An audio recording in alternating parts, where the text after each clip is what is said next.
Welcome to the Unstoppable Recording Machine Podcast. And now your host, EYAL Levy. Welcome to the URM Podcast. Thank you so much for being here. It's crazy to think that we are now on our 7th year. Don't ask me how that all just flew by, but it did. Man, time moves fast. And it's only because of you, the listeners.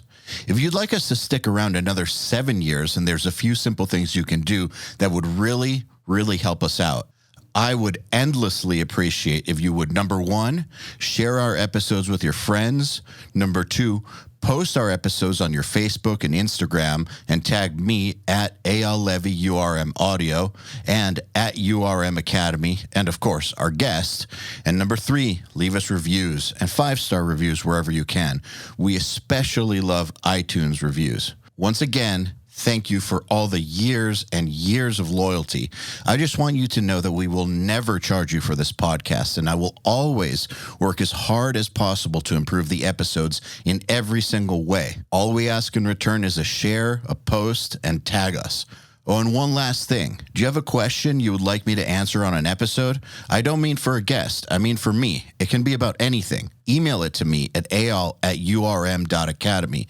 That's EYAL@urm.academy. There's no .com on that. It's exactly the way I spelled it.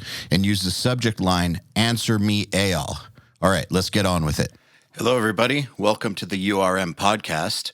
Today is an episode I am super stoked about because it's two of my favorite people in music. We've got Mr. Sammy Duet, who is a guitar player for the legendary Goatwhore. He has some of the best tone I've ever heard in my entire life. And of course, Ballou, who is, a URM vet, legendary producer, guitar player for Converge. He's known for his businesses such as God City Instruments, and he's just done a ton of stuff, including that he mixed Angels Hung from the Arches of Heaven, the latest Goatwhore album, and it sounds incredible. I love it, which is why I wanted to speak to the two of them about it. Let's do it. Sammy Duet and Ballou, welcome to the URM Podcast. Thank you. Thanks for having us back. Absolutely. It's always a pleasure to talk to you, EYAL. Likewise.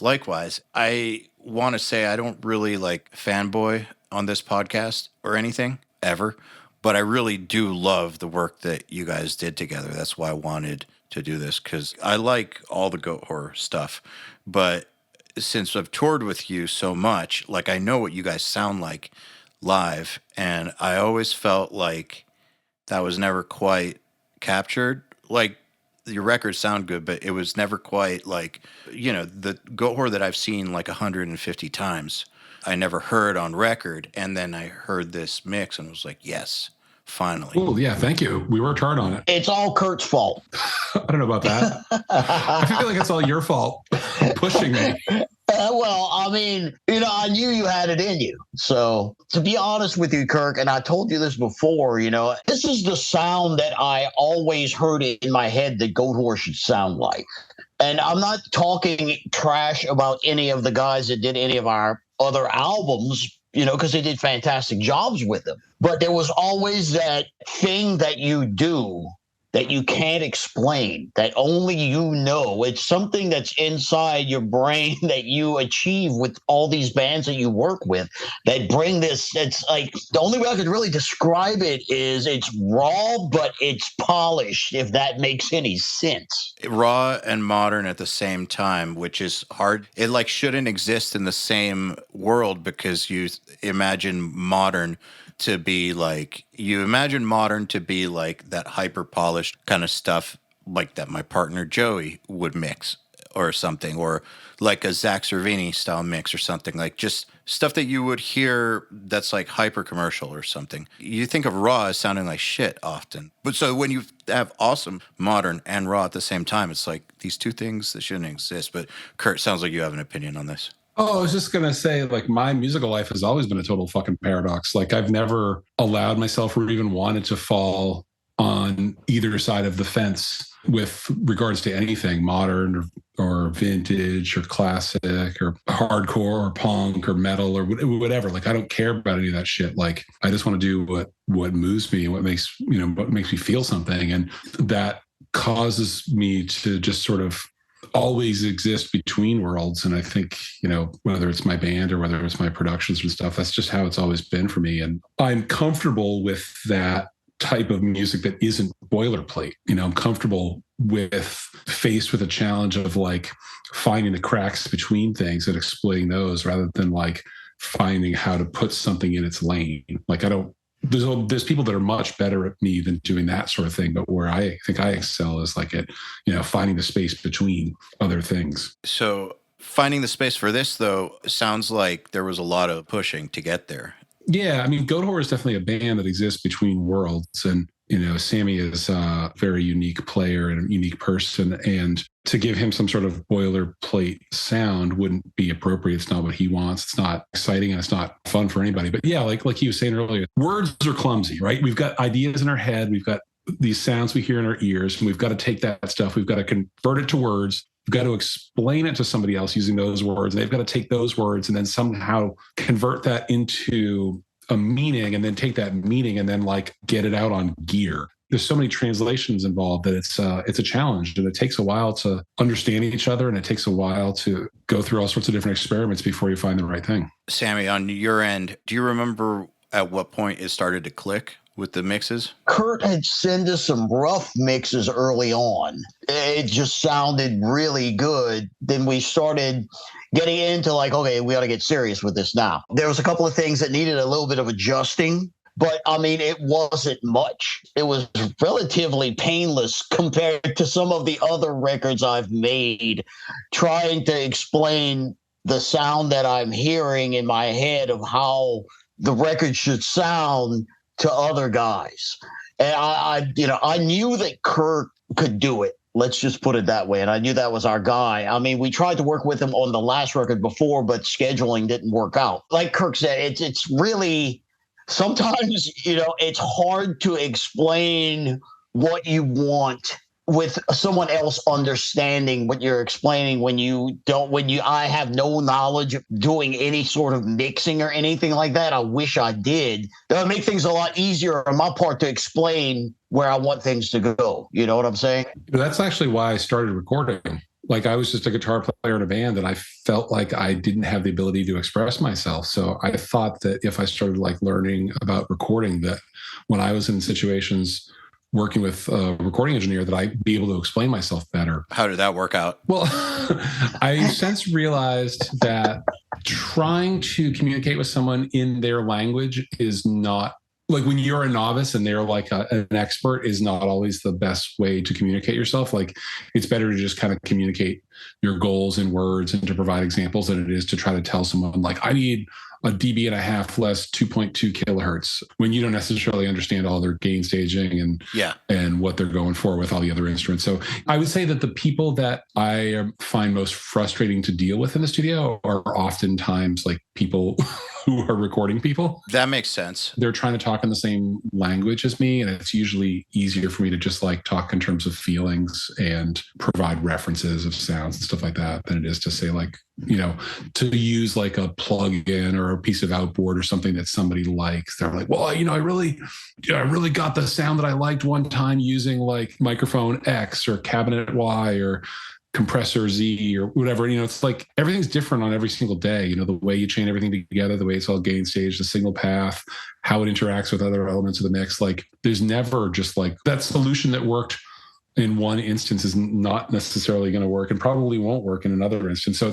I don't like it when someone gets like really tied to the idea of like, we got to use a certain piece of gear to get a certain sound. I remember that. Yeah, I think that like some people who've like been involved in recording for a couple of years might have some ideas about what to do. And it's all based on trying to be productive. They have the goal of, getting over the finish line in mind, and they're trying to be helpful. But sometimes it's not. Sometimes it is. but sometimes it's not. I honestly, from my memory of producing band, that was the most annoying thing, was when a band would have a novice producer, because of that exact reason, is they'd be trying to help, but would be like exerting themselves in ways they shouldn't have been.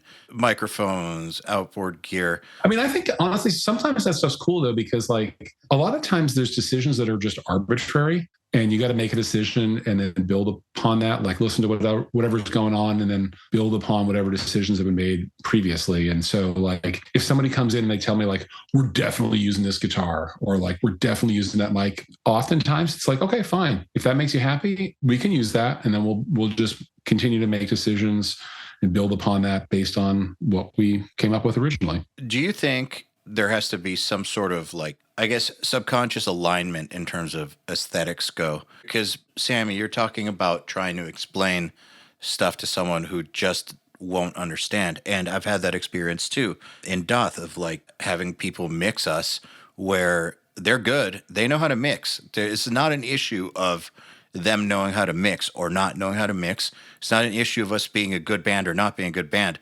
It's just an issue of, I want one thing. They have a whole other understanding of what things should sound like and what they want things to sound like. And our tastes are just not compatible. I have a theory that you have to have compatible aesthetics to begin with. And from there, you can get the technical stuff right. But if the aesthetics aren't already there, if you're not in alignment on that, it's going to be a tougher process. It pretty much going to end up in a disaster, because, I mean, it would be like somebody that would be, let me try to hypothetical situation. If Goatwhore went to a guy that just did like a rock record and he had no idea of what type of music we were playing with, or, all that stuff, you have to have somebody that sort of has an idea of what the hell is going on with extreme music. It's possible to come up with a good product, but you got to kind of meet halfway. And I think a lot of the problem is one side's leaning more towards their side than the other. And it's basically you have to work together and make it come out. But yes, the trick is to find someone who gets it. Yeah. I mean, sometimes bands will hire a producer who's trying to bring something out of that band that is different than the band is comfortable with or what the band wants. And like, I think it's a lot about knowing your audience. Sometimes producers think they work for the record labels. Sometimes producers think they work for the bands, and the band and the record label might have different goals of the album. And you can end up with some conflicts for situations like that. Like it's always a little weird when like sometimes a label will send me mix notes that contradict things a band will send me. And I'm like, oh, okay, you all need to get on the same page and then tell me what to do. I don't want to be like, in the mix stage, I don't want to be like an arbitrator between a record label and a band. Do you tell them to get on the same page? Like, what's the protocol? Yeah, like if I'm a mixer only, not a producer, then, it's a technical job. And I need for them to tell me who I work for. Am I working for the label? Am I working for the band? Like what is, obviously like the label's probably paying me, but like who gets the last word? I don't try to make it like who wins. I try to get them to build consensus amongst themselves and then tell me what to do. It's always tricky. Like if you get a lot of mixed notes, even like within a band, you might get like the bass player saying one thing and the drummer saying something else. And so I try to get everybody involved in the project to consolidate their mixed notes and give me one email with all the mixed notes so that I can not be being pulled in two different directions at once. Sammy, I'm curious on your end in Goatwhore, you guys, the way you guys communicate or like your goals internally for something like the mix. Is it something that you guys all discussed, or is it just like some understanding? Like, how do you guys get on the same page? There's a little bit of both, because before we went in to do this record, I definitely had a clear vision of how it should sound. And I sat down with all the guys and I think we were doing some shows before we went in to record. We spent a lot of time, you know how it is when you're on tour, you're sitting around doing nothing for a lot of the time. So a lot of that time we sat down and just talked about the record of what everybody was looking for and stuff, and as you said as well, we all pretty much know how it should sound. What role does the label play in this situation? They pretty much trust us to do anything we want at this point. We haven't given them something yet to where they were like, well, I don't know about this, guys, even like mix wise or anything, everything that we've handed them, they were like, this is great. This is amazing. There were definitely instances where Brian Slagle have told certain bands when they turned in their record to where it's like, this does not sound good and you need to fix this. I mean, shit happens. Yeah, I mean, he is the boss, essentially, but I mean, they've never really given us any sort of like guidelines or anything like this, because he'll be the last one to hear the record and be like, this needs to be fixed or whatever. I mean, I forget what record it was, and this is the only comment he's ever made to us. And I love him for saying this. He heard the final mix and he's like, I think the guitars need to be louder. Well, and I was like, I agree with you.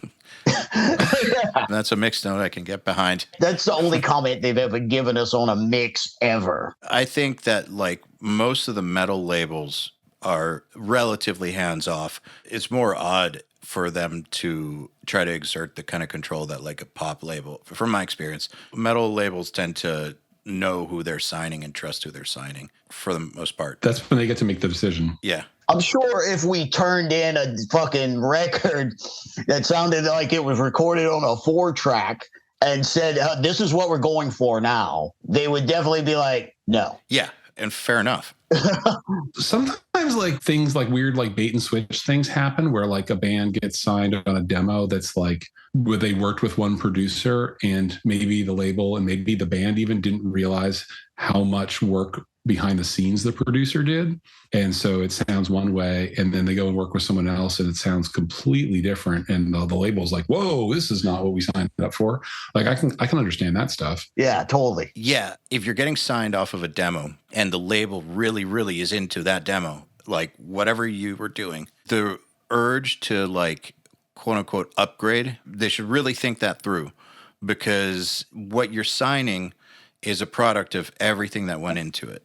And if you do something as big as replace the producer. Yeah, people get stuck on this thing where like, oh yeah, we've got some like money behind us, we're going to level up. And they like just totally lose sight of like the loyalty that they have to the people that have been around them and have helped them along the way. I've seen it happen a lot of times. It's just kind of sad. Yeah.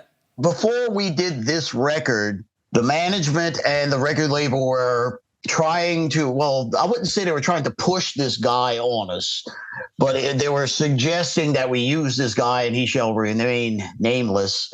And he did a bunch of like big records and stuff. And I'll not tell you what bands he did. We sat down and we thought about it for a minute. And I was like, I don't think that would be really a good idea to have this guy come in and try to clean everything up. Because this record, I knew on this record it had to be vicious. And if they would have came in and kind of brought in this producer guy that was going to do the record and all this stuff, that did all these big records that charted all great and all this stuff. And I just feel that would have took away from this record more than added to it. I always wonder, like with big name people, are they the ones that are making those records successful, or are those records successful in spite of them? I mean, that's a big part of it as well. I mean, you could have the best sounding record on the planet, but if the songs aren't there, it's just not there. Like actually, this record is kind of an example of that. Like you used a big name mastering engineer, and I think in this case, it was like the exception to the rule. I think Ted did an awesome job mastering it, but most of my experience with like big name mastering engineers has not been great. Same. Ted being the exception. Yes. I mean, thank you, EYAL, for that suggestion, by the way. But like when I was talking to Ted, and I brought your name up, Kurt, and he was like, I love mastering Kurt's records. And I was like, all right, well, this will probably go pretty well because he's familiar with your work and he knows what to do with your mixes, which obviously he did, He didn't really do that much, which was nice because I feel like mastering engineers either do nothing or feel like they need to put their stamp on something, and he just did what was necessary and nothing else. That's why I suggested him, was because, Sammy, when you told me that all you wanted was for it to be like louder, that's exactly what he did when he mixed my band's record. The Colin Richardson mix sounds just like the master, but maybe a little quieter. But that's it. Like Ted He just made it louder, which in my experience, getting stuff mastered, that never happens. Like, I'm used to people just mangling the shit out of mixes. And I just remember Ted he just took a great mix and made it louder. Yeah. When I was talking to you, we were getting test masters from a bunch of different guys. They were, I would compare them to the actual mix, the final mix that Kirk sent. And I was like, they're actually taking away from the mix more than actually making it more. And that's why I was getting really discouraged for a while, because, I mean, the final mix that Kirk did, I was so ecstatic about it that I didn't want, we were almost contemplating not getting it mastered at all if that was a possibility. The Iron Maiden move? Yeah.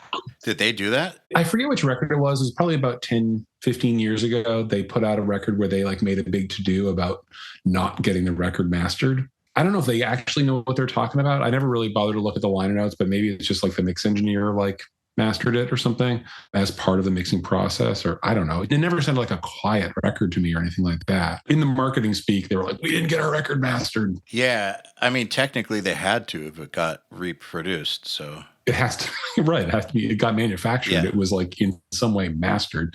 Maybe they just mean that there wasn't like the typical like pre-mastering process. Probably was like an aesthetic thing. Like there wasn't an obscene amount of bus compression or something. Who knows? Like that probably what they meant. But I understand, Sammy, I understand where you're coming from with that inclination, because I mean, that's the reason that so many mixing engineers start to master their own work. That's why it's become a thing, is because people got sick of having their mixes ruined.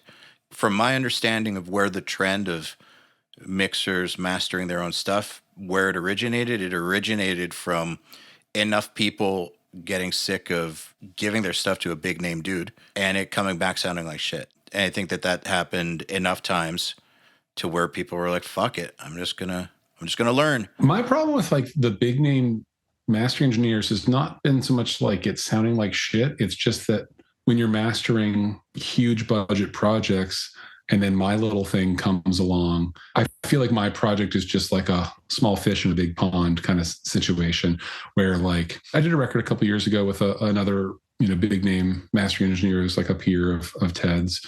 And we didn't get to talk to the mastering engineer once. All information was relayed through an assistant. We sent in mixes, and then we received masters back and received a bill. And there was no like, here's a test pass. What do you think? Let me do a song and let me show you a couple different options. There was none of that. It was just like, here's your master, here's your bill. And it sounded fine, but like, I don't know, you just like, musicians just want to feel like they're important.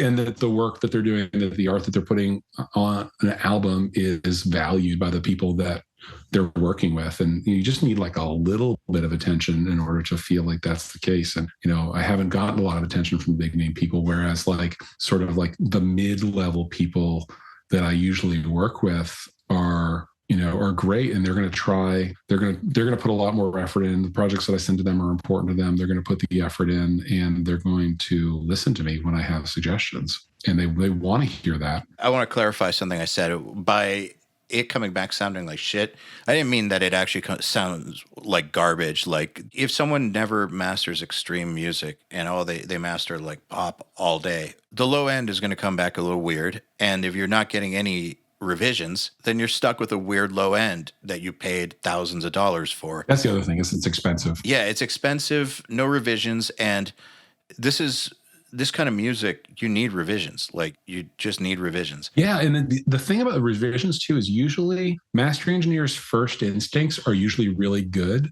Usually the revisions get worse before they get better. So I think that's the case with mixing too. You've got to have sufficient budget and patience to go through several rounds of revision if you're going to start doing revisions. And like I did a record a couple of years ago that was mastered by a well-known mastering engineer, and no one was in love with the revisions. And we ended up having to just go with the first pass.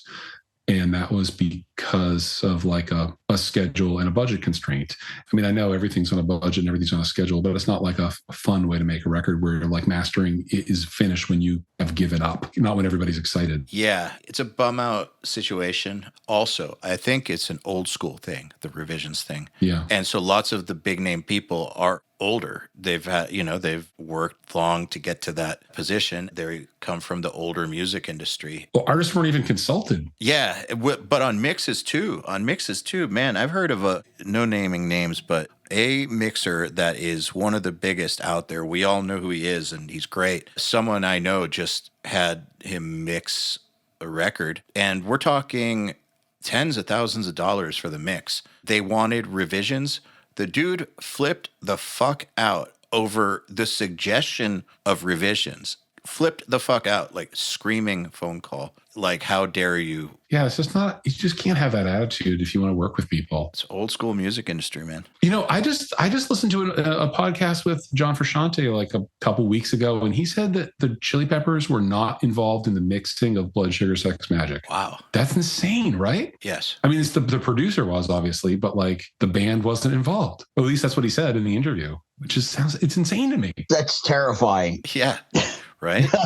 That's the old school music industry. Yeah. Yeah. You hear all the time too about how like record labels, they'll just remix stuff because they own the masters and they can remix it if they want. Like Albini hit me up the other day, actually, because I've been like poking around about Atmos lately, just sort of trying to figure out like, is this a thing that is worth investing any time or money into? It might be. Right now, I'm leaning towards it being a multi-level marketing scheme, selling music and also selling speakers and converters and monitor controllers and all that. It might be that. Tough to say, but I've been keeping my heart open and my ear to the ground with regards to that. But anyway, so last time I was at Electrical, or really whenever I'm around a recording engineer lately, I sort of ask them like, is anybody asking you for Atmos mixes? Have you tried it? Like, what do you think? Blah, blah, blah. So Steve caught wind that I've been asking around, and he hit me up because he's like, yeah, this record I worked on 30 years ago is getting remixed in Atmos, and the band isn't really involved. I'm just trying to get myself in there to do some damage control to make sure that the record that they've been happy with for 30 years doesn't get ruined. And record labels are just going to do that because it's content.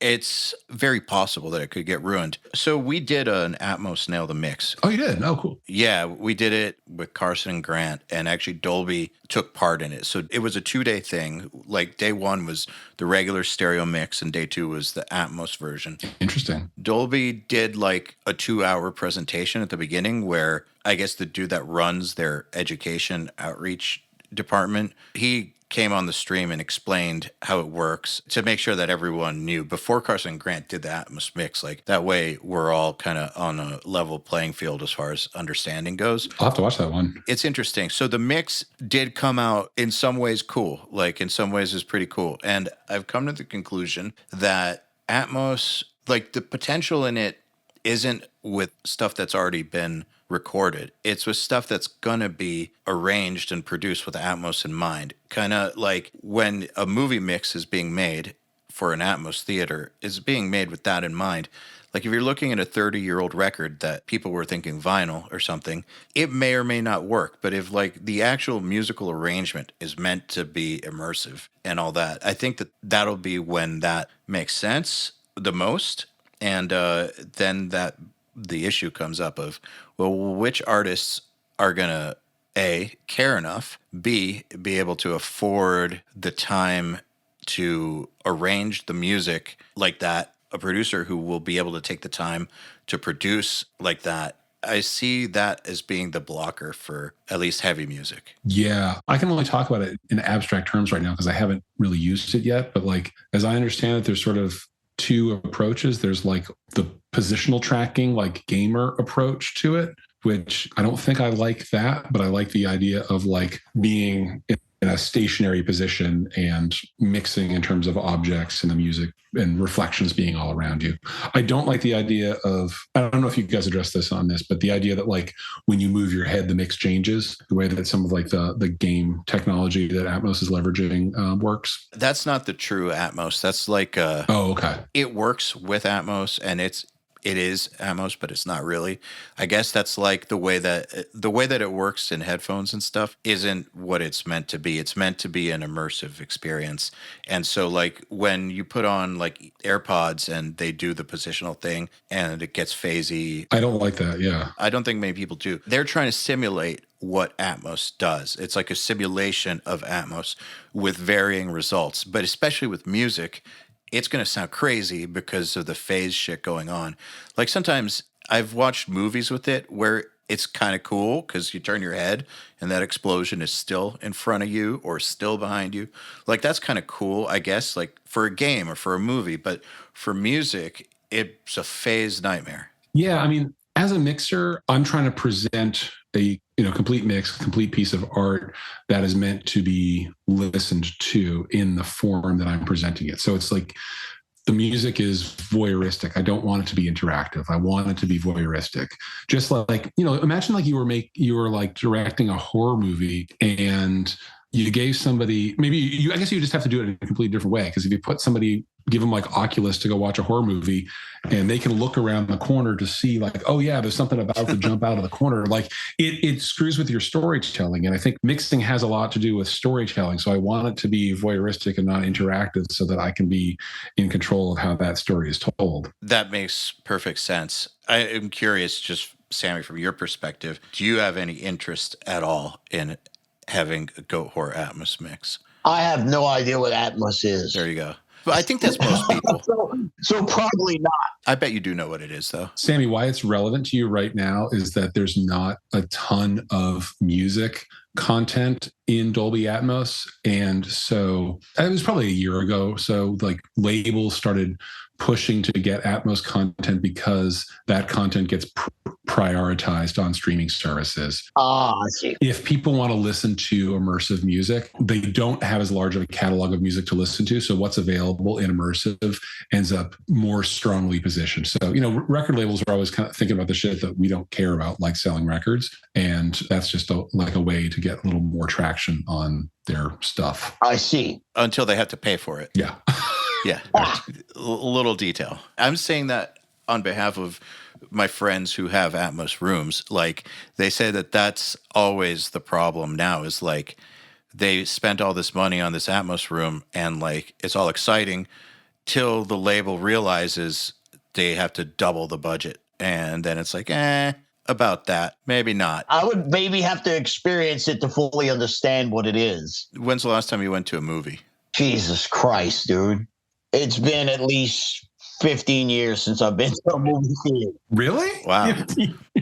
What do you do on days off of tour? Days off of tour, I'm normally sleeping or eating, one of the two. Yeah, we definitely eat on our days off and we go to the movies. Yeah. Every once in a while, the rest of the guys will go to a movie, but then I'll be like, after I eat, I'm going to take a nap. Hey, everybody. If you're enjoying this podcast, then you should know that it's brought to you by URM Academy. URM Academy's mission is to create the next generation of audio professionals by giving them the inspiration and information to hone their craft and build a career doing what they love. You've probably heard me talk about Nail the Mix before, and if you're a member, you already know how amazing it is. At the beginning of the month, Nail the Mix members get the raw multi-tracks to a new song by artists like Lamb of God, Angels and Airwaves, Knock Loose, Opeth, Meshuggah, Bring Me the Horizon, Gojira, Asking Alexandria, Machine Head, and Papa Roach, among many, many others. Over 60 at this point. Then at the end of the month, the producer who mixed it comes on and does a live streaming walkthrough of exactly how they mix the song on the album and takes your questions live on air. And these are guys like TLA, Will Putney, Jens Bogren, Dan Lancaster, Tui Madsen, Andrew Wade, and many, many more. You'll also get access to MixLab, which is our collection of dozens of bite-sized mixing tutorials that cover all the basics, as well as Portfolio Builder, which is a library of pro-quality multi-tracks cleared for use in your portfolio, so your career will never again be held back by the quality of your source material. And for those of you who really want to step up their game, we have another membership tier called URM Enhance, which includes everything I already told you about and access to our massive library of fast tracks, which are deep, super detailed courses on intermediate and advanced topics like gain staging, mastering, low end, and so forth. It's over 500 hours of content, and man, let me tell you, this stuff is just insanely detailed. Enhanced members also get access to one-on-ones, which are basically office hour sessions with us, and Mix Rescue, which is where we open up one of your mixes and fix it up and talk you through exactly what we're doing at every step. So if any of that sounds interesting to you, if you're ready to level up your mixing skills in your audio career, head over to urm.academy to find out more. Actually, the last tour we just did in the States was awesome because we went camping on our days off. And like we were in a bandwagon, so we weren't like setting up tents or anything. We just kind of went to like campground/glamp ground things and got a bunch of food, had a fire, like played games, like we played big Jenga. It was awesome. Went on bike rides. We used to do, when I was in Acid Bath, we used to do that all the time because we couldn't afford hotel rooms. So on the days off, we were in a converted school bus at the time. So we just pull up into a campground and make a fire and buy some food and just cook. I've toured on a number of school buses. Never ends well. No.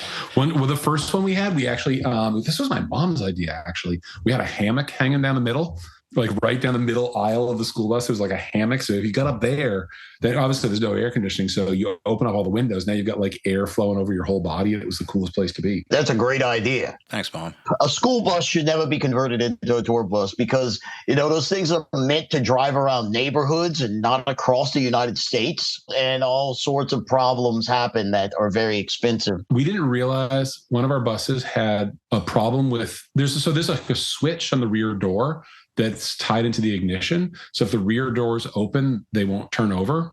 And we didn't know that. And so this like switch on the rear door was busted. And so we like sometimes couldn't start the bus for no reason. So we ended up just like having to crawl underneath it and like jump the terminals on the starter with a screwdriver every time we wanted to start the fucking thing.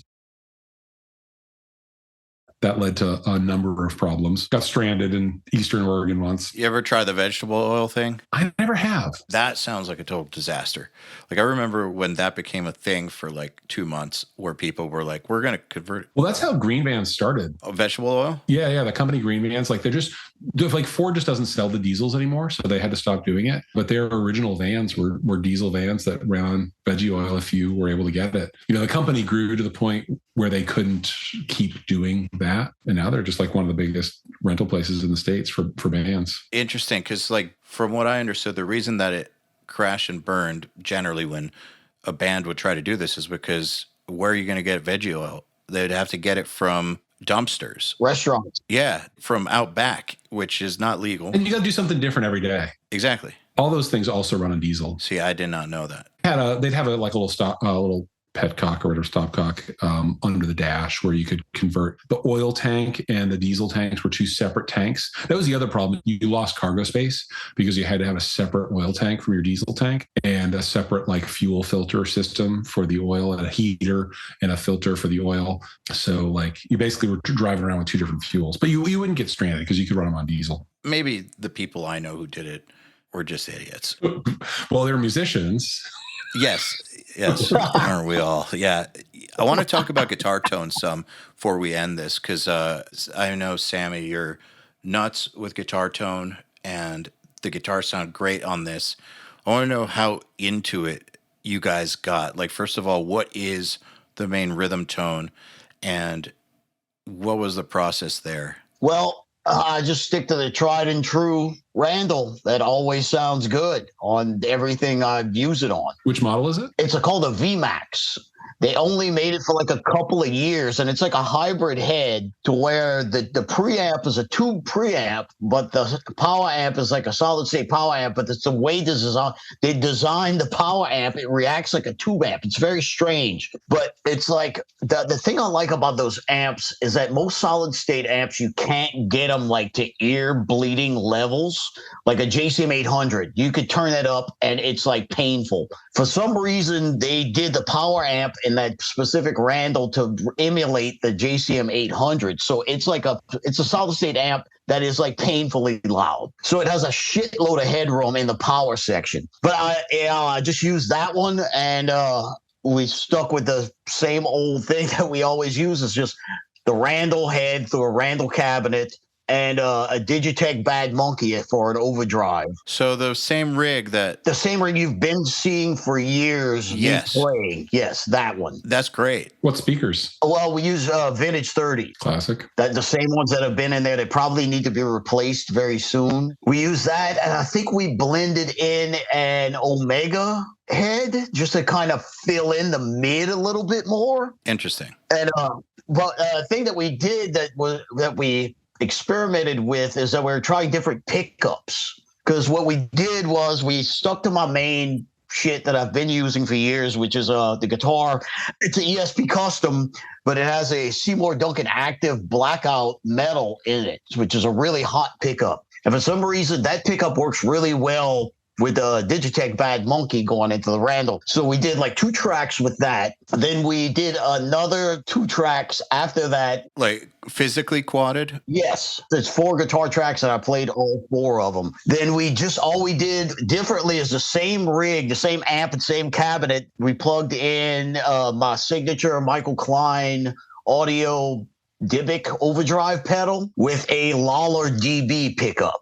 So basically, the only thing we really changed was the guitar and the pedal. The amp stayed the same. The settings stayed the same on the head. We just swapped out the pedal and the guitar for a little bit of a different texture. Yeah, the DB has a lot of really clear low mid. It's a unique sounding pickup, and I love it. Yeah, that's one of my favorites. And there's a new one that I tried that really surprised me that I've been really thinking about putting in all my guitars is Arcane Incorporated. Have you ever heard of them? No. They make a bunch of like the George Lynch pickups and the guy Phil X. I think he has a signature pickup. But they came out with a new one called the Doom. Well, I like that name already, so. Yes, I bought it on a whim just because of the name. And I put it in one of my guitars and I was like, this is pretty goddamn close to being the best of everything. Like it does the active thing that the Seymour Duncan does, but it does that low end thing that the Lawler does as well. But it stays really clean. You ever tried the Hetfield EMGs? Yeah, I hate them. Okay. I'll pick like an asshole. So every scratch that comes through, like my picking just comes, it's just like, and it gets all the swish. Like the way I play with a lot of swish in my hands for some reason. And certain pickups really pick that up. And it's like an EMG 81 definitely does it. And the Hetfield one definitely did that because I wanted to love that pickup just for the sheer fact because I'm a huge James Hetfield fan and have been since I was a kid. So I really wanted to love that pickup, but I put it in the guitar and I'm like, this is not for me, you know? You know, pickups are such a hard thing, or really anything in a guitar signal path is a really hard thing to A/B because like, you know, you build the sound, you grab a guitar, whatever's on top, you grab a pedal and a head and a cab, and you like build the sound with those things and you dial it all in. And then you switch something out and you got to start dialing everything in all over. And so usually like when you switch something out, you're like, this is worse. Not always, but usually like whatever you switch out makes the sound worse. So you got to do all that work again. You got to do all that work. And the hardest thing to A/B is like cabs and speakers, especially. Because like, what are you going to do? Like play for half an hour and then take 45 minutes to change your speakers and then play again and then try to A/B. I mean, the only way to really do it is to like take a DI and then record it and then play the same performance back, you know, reamp the same performance with like, you know, a different speaker cab or a different speaker or a different microphone or whatever it is. It's like, you got to be scientific about that stuff and limit your variables to actually know what's different. Yeah, it's tough. Like I used to always use EMGs and I've been using passive pickups more lately. I had to start ground up in order to really compare. Yeah, it's just, I have this thing to when I pick up a guitar with a different pickup, I will know within 15 seconds whether I'm going to like it or not. Kurt, have you ever heard Goatwhore live? Have you ever seen him? Yeah, we've played shows together. Oh, okay. So you know Sammy's tone live. That's all. That was the extent of my thought. I interrupted you. You were about to say something. Well, I think Kirk didn't really get to experience it because what was it? It was that fest in France that we played with you guys, right, Kurt? Which festival? Exodus played. There was like a fuckload of fucking bands. But anyway, my point being is like that on that trip in Europe, I had some shitty amp that I was using that I just had to make the best of what I had. Oh, yeah. Yeah. So it wasn't like your regular shit. Yeah. I mean, that's why I've been using Helix. I was wondering because I was curious if you had heard these Randalls in person. I don't think that I have. I can tell you from touring with Goatwhore that like they just stand out. That guitar tone stands out from all the other bands. It's vicious. It has teeth, but it's clear.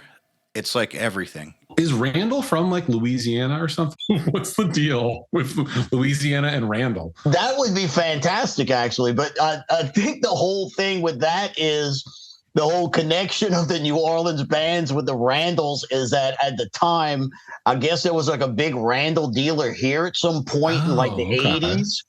And then all of a sudden, all these dudes started selling their amps, and we'd pick them up in pawn shops for $75. Yeah.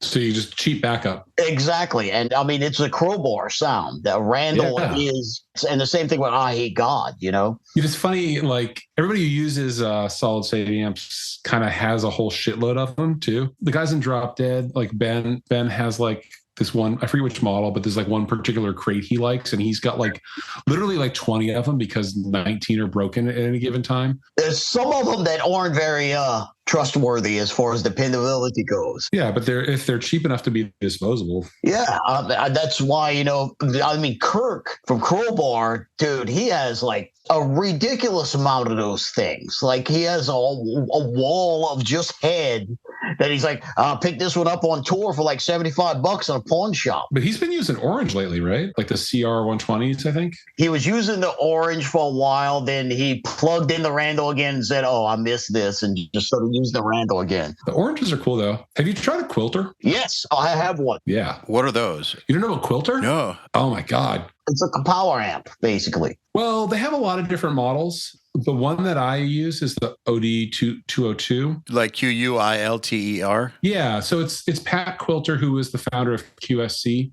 the power amp company. He sold that and started making guitar and bass amps.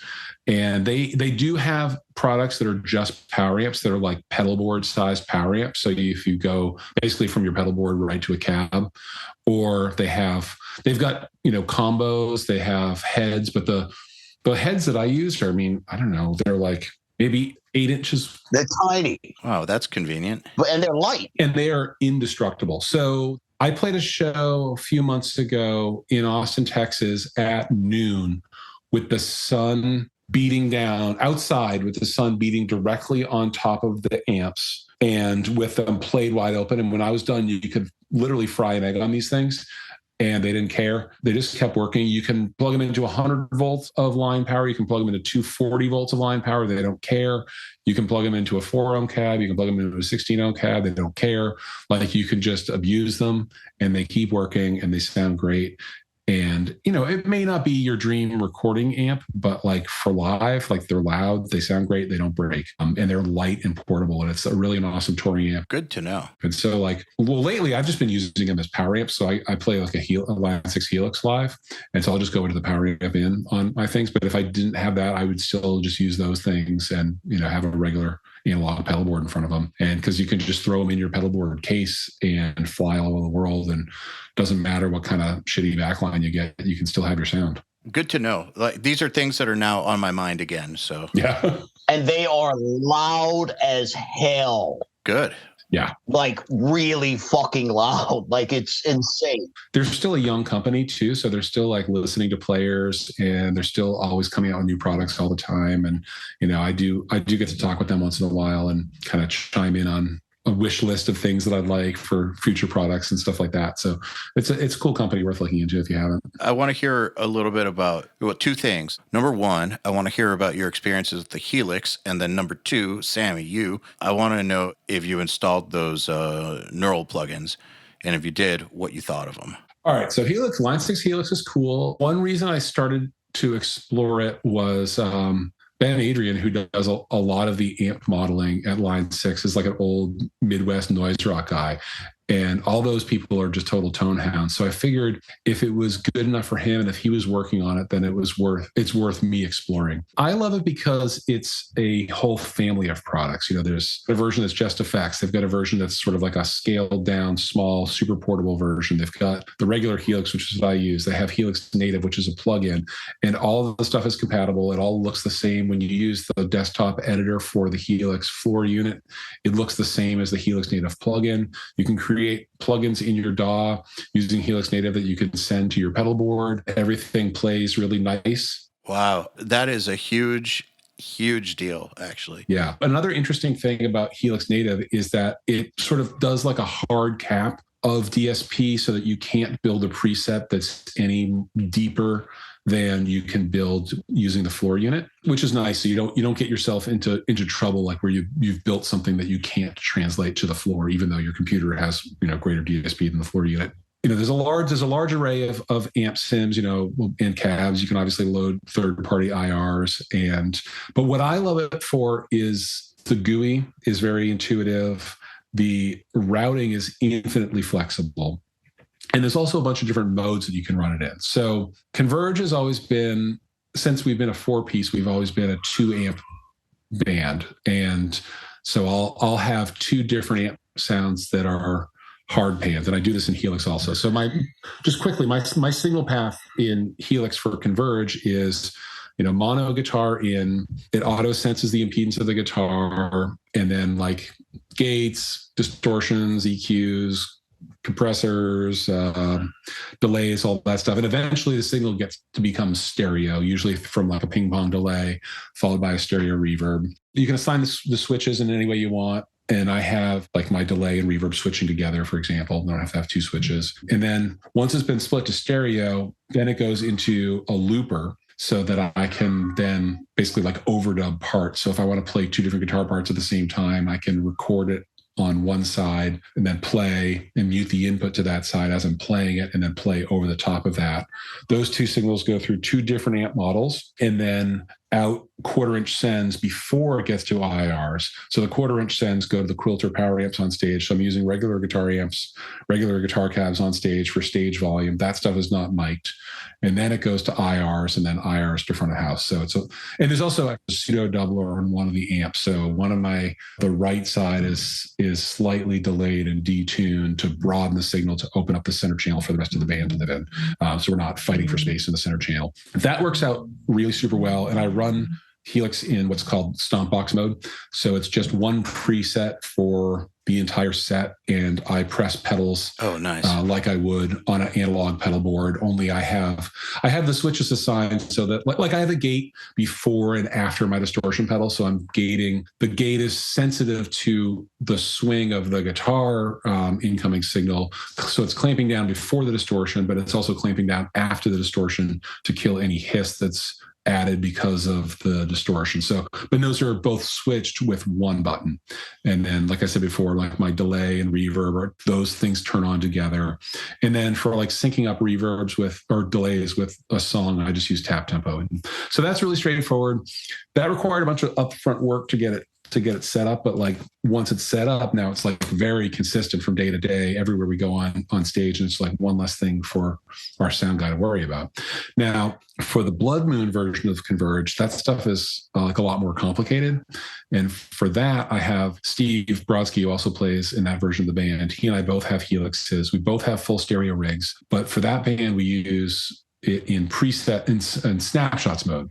So we have a different preset for each song. And so we might even have different amp models, different cab models, different effects set up. We have like all the effects tempos pre-baked into the presets. And then snapshots mode, it doesn't change a preset because there's a subtle dropout when you change a preset, but what it does is it can control the on-off state of everything in the signal path, and it can also control any parameter of anything in the signal path. So if you have a delay that you want to have a certain sound on for the verse, and then you have a different delay for the chorus, you can change the delay tempo for verse versus chorus. That's great. If you only need an expression pedal for the solo, you can have the expression pedal part of the preset, but you can have it disabled until the solo comes. Like a solo that I play in one of the songs, I use the expression pedal as a send into like an effect that's similar to like an Earthquake or Device's Rainbow Machine. So I'm not, that thing is not active until I get to solo. And then when solo comes on, now I've got an expression pedal that's a send, and I can send as much signal into this effect as I want, or take it off for certain notes. So it becomes very expressive. So in snapshots mode, we just have our screen as just, each button says like intro, verse, chorus 2, bridge, outro, solo. And for that, all of our levels are baked in and all of our panning. So we both have like the pseudo doubler effects, but because there's both of us, ordinarily, like if we're both playing rhythm, like I'm panned left and Steve is panned right. But let's say that Steve takes a solo. I press like the Steve solo button, and now I'm pseudo doubled left and right. Steve presses his solo button, his pan moves to the middle, and his volume jumps up because now he's soloing in the middle. Or like if he's using the acoustic simulator, he might be panned to the sides, and I might be making some weird noises with the auto pan on. So we're basically doing all of the guitar mixing within the presets and the snapshots of Helix. We could even sync it up with MIDI if we wanted to do like all the switching MIDI wise. We don't do that. We still play that stuff with our feet, but we could switch it through MIDI because the show runs on Ableton. So our front of house engineer, he's just worrying about drums and vocals, and like everything else is already like preset inside our Helixes. So it works out really great for our production. It was a lot of work up front to program it, but I love the challenge of doing that. And I love the fact that I get to play those kind of shows. And then I also get to play like, at noon on a sidewalk in Austin with the sun beating down on me, like, blaringly loud. Getting to do both is really fun. And the Helix is flexible enough that it can work in both situations. The only thing that sucks about it, in my opinion, well, two things that I don't like. One, there's no adjustment for brightness of the screen. So if you're playing an outdoor show, it's really hard to read. And the other thing is that when you engage the tuner, it mutes the output. So if you're someone like me who likes to make noise and loop noise between songs as a way to fill space while you're changing guitars, you can't do that with the Helix. You have to use an external tuner to mute yourself, or like an external looper or something in order to make that happen. Interesting. So that's my 5-minute Helix pitch. Thank you for the comprehensive answer. I know that was a lot. No, that's great. Thank you. I've turned a lot of my friends onto it, so I'm like I'm kind of used to giving the pitch. Well, I know it's great because they have sponsored some URM stuff, and John Brown has used them. I don't know if he uses it now, but I didn't have a reason to go that deep with it when they sponsored URM, but I'm aware of how powerful it is, and sounds awesome. Yeah, I think all of the modeling stuff is really good right now. It's just a matter of like finding something with the appropriate feature set, pretty much, and durability to what works with your rig. Yeah, I have a quad Cortex sitting here that they just sent me, and I haven't gotten the chance to like totally explore it, but the little bit that I have, this thing is fucking awesome. Holy shit. Yeah, I mean, we just toured with Meshuggah, and they were using those. I think they were using those anyway. That's all I need to hear. Yeah. If they're using it, it's got the stamp of approval. Sammy, so did you ever install those plugins? Yes, I did. And as far as my favorite, the one that gets me the closest to where I need to be is the Fortin Cali. That's a good one. I tried a bunch of different ones, and that one I just keep gravitating towards because it sounds, I could get it close to the Randall, because apparently the Randall was based off of a Marshall, and the Fortin Cali is basically based off of a Marshall. But yeah, the Fortin Cali suite is definitely my favorite as far as all the plugins go.